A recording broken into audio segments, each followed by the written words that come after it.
Cowboys. The golden age of the American cowboy was short-lived. It began in the 1860s with the great cattle drives from Texas north to Kansas. By 1890, when railroads had reached remote areas, there was no more need for large-scale cattle drives. Of course, cowboys have a history before 1860. In fact, there were Mexican cowboys long before that.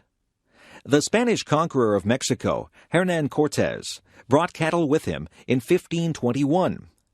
Cortés also branded his cattle with a three-cross design.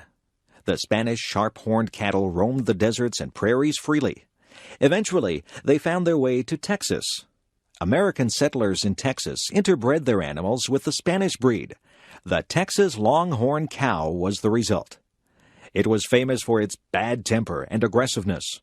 The longhorn was a dangerous animal, with each of its horns measuring up to 3 1/2 feet long. After the American Civil War ended in 1865, disbanded soldiers who were former black slaves and young men seeking adventure headed west. At that time, there were about 5 million cattle in Texas. Back in the east, there was a big demand for beef.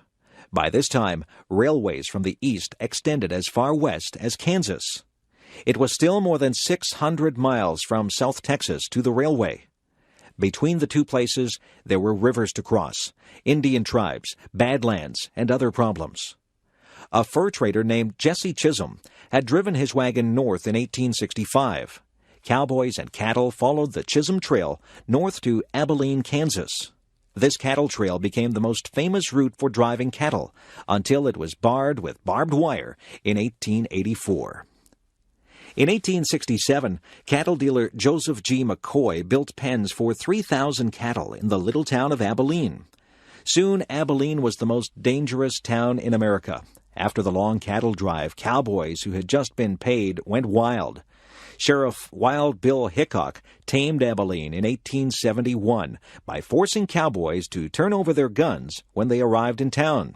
Other towns replaced Abilene as the wildest town in the West: Newton, Wichita, Ellsworth, and Dodge City. In Kansas, a herd of 3,000 Texas Longhorns might sell for $100,000, making the rancher rich.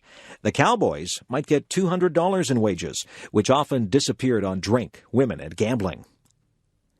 Getting cattle to Kansas was far from easy. One of the biggest difficulties was getting the herd across rivers, especially when the river was high. There were no bridges. In 1871, 350 cowboys driving 60,000 cattle waited 2 weeks for the water level in the Red River to go down. Food for men and animals was also difficult to find at times. An early cattleman developed the chuck wagon, which were both a supply wagon and a portable kitchen. In the 1870s, there were probably 40,000 cowboys in the West. After the prairies were fenced in, there was less work. Large ranches still employ cowboys to round up the cattle for branding or for sale. Even today, about 20,000 cowboys still work in North America.